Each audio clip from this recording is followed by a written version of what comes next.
Bună ziua! Bine v-am regăsit! Astăzi vom face plăcinte cu carne tocată.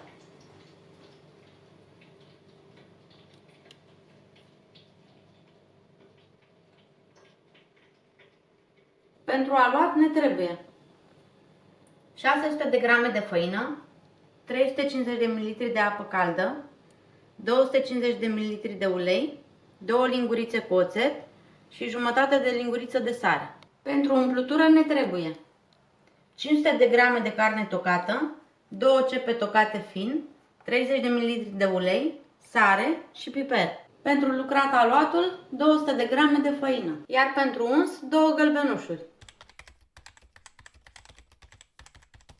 Pregătim umplutura. Punem uleiul într-o tigaie și așteptăm să se încingă. Când s-a încins, punem ceapa, adăugăm puțină sare și lăsăm pe foc până ceapa se înmoaie, amestecând din când în când. Ceapa s-a înmuiat, acum adăugăm carne. Peste carne punem piper proaspăt măcinat.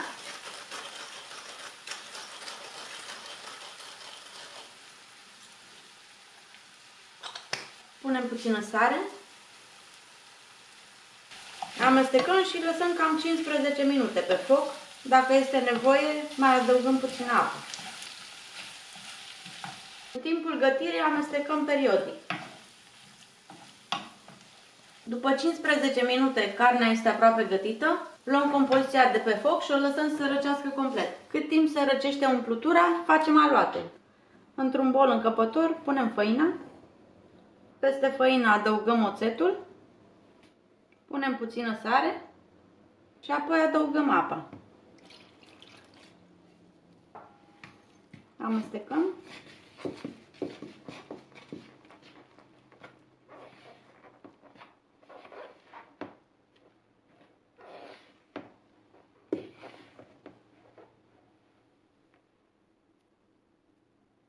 Începem să frământăm aluatul cu mâna, adăugând câte puțin ulei.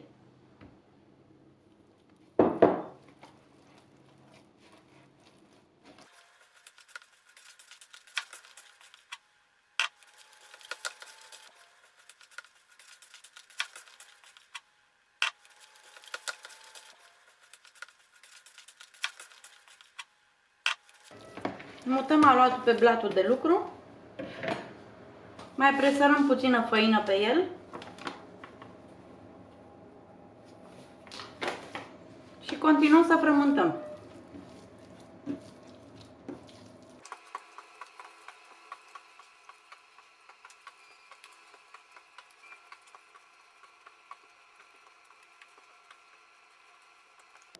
Lăsăm aluatul pentru 10 minute să se odihnească.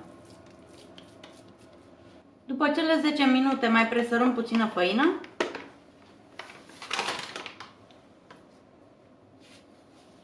Frământăm un pic.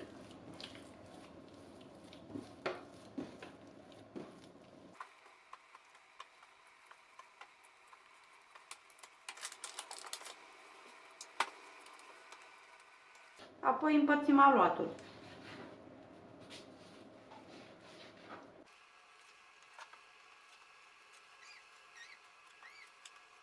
În 10 bucăți au ieșit.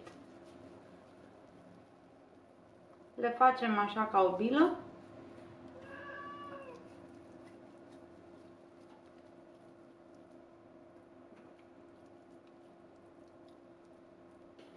Ne mai ajutăm de câte puțină făină.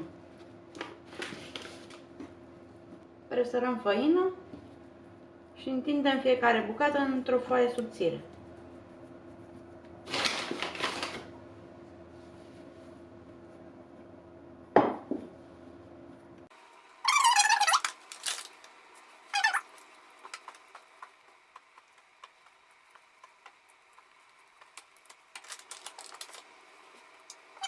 Peste foaie punem din umplutura cu carne.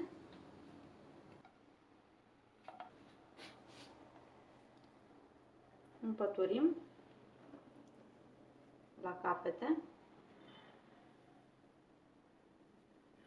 și apoi rulăm.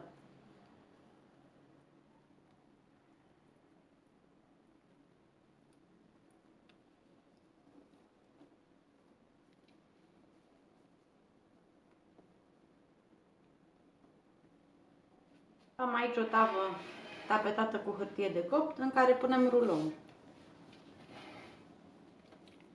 Continuăm la fel până ce terminăm toate bucățile de aluat. După ce am umplut prima tavă, ungem plăcintele cu gălbenuș de ou.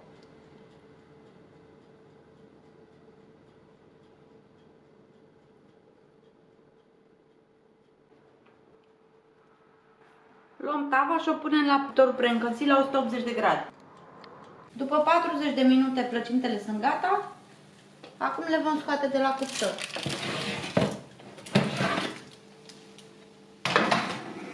Le lăsăm să se răcorească puțin, apoi le putem servi. A fost o plăcere să vă aduc în bucătăria mea virtuală pentru a descoperi rețete noi și delicioase. Dacă v-ați simțit inspirați și doriți să continuați să explorați alături de mine, vă încurajez să vă abonați la canalul meu.